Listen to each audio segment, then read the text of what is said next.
सत्ता पक्ष का ये कहना है कि हम बातचीत करने के लिए तैयार हैं, लेकिन विपक्ष ये कह रहा है कि आप लोग बातचीत करना ही नहीं चाहते, आप लोग सवालों का जवाब ही नहीं देना चाहते और उन सवालों से बचने का प्रयास कर रहे हैं। तो सर सच कौन बोल रहा है? सदन की कार्यवाही बार बार स्थगित क्यों करती जाती है? अगर दोनों ही दल तैयार है, विपक्ष सवाल पूछ रहा है और आप उन सवालों के जवाब देने के लिए तैयार है, तो फिर ये कार्यवाही स्थगित क्यों?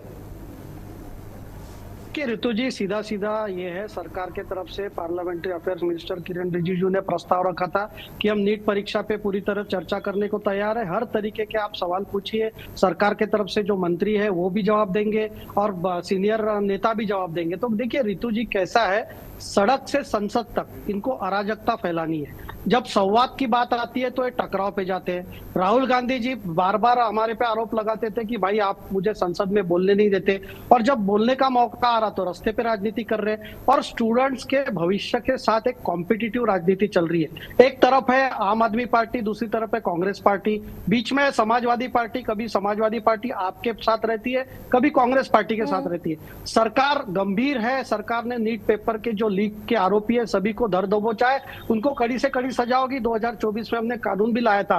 तो संसद इसलिए स्थगित करना पड़ रहा है क्योंकि जो हाल दिल्ली के सड़कों पर सीजेपी कर रही है वो हाल कांग्रेस और बाकी पार्टियों के सांसद अंदर कर रहे हैं। अगर संवाद से बात बनती है तो आप सरकार को एक्सपोज कीजिए ना।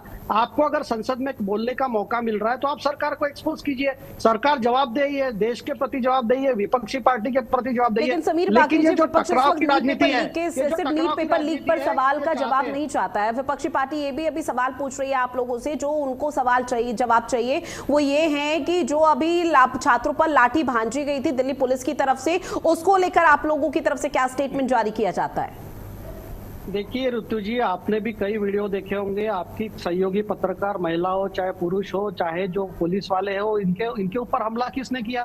पहले सीजेपी के गुंडों ने किया। और अगर नहीं, जिसने भी किया, लेकिन घायल तो छात्र हुए हैं ना सर। जेपी नड्डा अस्पताल मिलने गए थे ना घायल छात्रों से, ये बताइए। ऋतु जी, मैं आपको वही बता रहा हूँ कि जो लोग पुलिस पे आक्रमण कर रहे हैं, जानलेवा हमले कर रहे हैं, बियर की बोतल है, पत्थर है, लाठी काठी है, ये कौन से विद्यार्थी है? ये तो विद्यार्थी नहीं है। ये 5% विद्यार्थी होंगे, जिसमें बाकी 95% ये जो आम आदमी पार्टी और बाकी जो संस्था है उसके गुंडे थे। और अगर आप पुलिस पे आक्रमण करेंगे तो क्या पुलिस ने पूरा मार खाना चाहिए कि लॉ एंड ऑर्डर मेंटेन करना चाहिए? पहले तो मैं पूछना चाहता हूँ, पुलिस के कार्रवाई के पहले अभिजीत दीपके, कांग्रेस पार्टी, समाजवादी पार्टी, आम आदमी पार्टी इसका जवाब दे कि ये कौन से स्टूडेंट है जो जानलेवा हमला पुलिस पे करते हैं, मारने की कोशिश करते हैं। 150 से 200 पुलिस वाले गंभीर घायल है, उनके ऊपर गंभीर चोटें आई है। लड़कियों, महिला पत्रकारों पे हमला किया है, पुरुष पत्रकारों पे हमला किया। तो ये देश का क्या अराजकता चाहते हैं क्या? ये क्या चाहते हैं कि कोई नॉर्थ कोरिया यहाँ बन जाए? ऐसा मोदी जी की सरकार होने नहीं देंगी।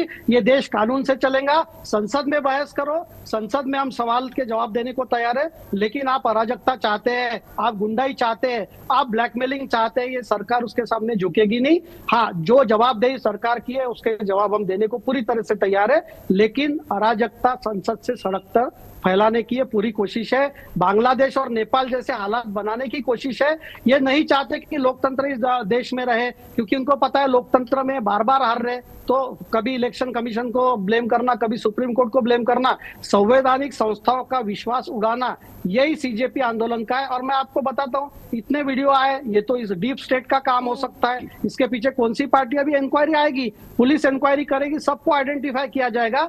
आपके सामने चौंकाने वाले तथ्य आएंगे कि ये प्रोटेस्ट कोई ऑर्गेनिक नहीं था, इसको बनाया गया है। एक कोई अभिजीत दीपके आते हैं, उनको इतनी सपोर्ट सिस्टम मिलती है, ऐसा होता नहीं। आप मुझे ये बताइए सर कि आप कह रहे हैं कि अराजकता फैलाने का काम किया और उसको विपक्षी पार्टियों ने कहीं ना कहीं सपोर्ट करने का काम किया है, जिसमें कुछ उपद्रवी भी पहुंचे, लेकिन कुछ छात्र थे, इस बात में कोई दो राय नहीं और इस बात को आप झुठला भी नहीं सकते हैं सर। और सवाल आपसे ये है कि आपको मालूम है कि कुछ छात्र घायल हुए हैं, जहां जेपी नड्डा ने अस्पताल में जाकर उन छात्रों से मुलाकात भी की है जो घायल छात्र हैं, जिसमें एक छात्र की हालत इतनी ज्यादा गंभीर है कि वो वेंटिलेटर पर है। देखिए ऋतु जी, जो छात्र है उनसे हमारी पार्टी के लोग मिलेंगे और छात्र के साथ संवाद करना, उनके भविष्य के बारे में बात करना। लेकिन कैसा है, छात्रों को सामने करके पीछे से जो गुंडाई की राजनीति हो रही है, छात्रों को, लेकिन छात्रों पर भी तो लाठी लगी है ना, छात्र घायल तो हुए हैं ना सर। रुति जी देखिए कैसा है, छात्र उस भीड़ का पार्ट थे, जो भीड़ से उनके पत्थर आ रहे थे। आज का अगर police law and order maintain करती है और अगर छात्र भी उसके साथ खड़े हुए तो अनफॉर्चुनेटली उनको भी चोटें आई होंगी।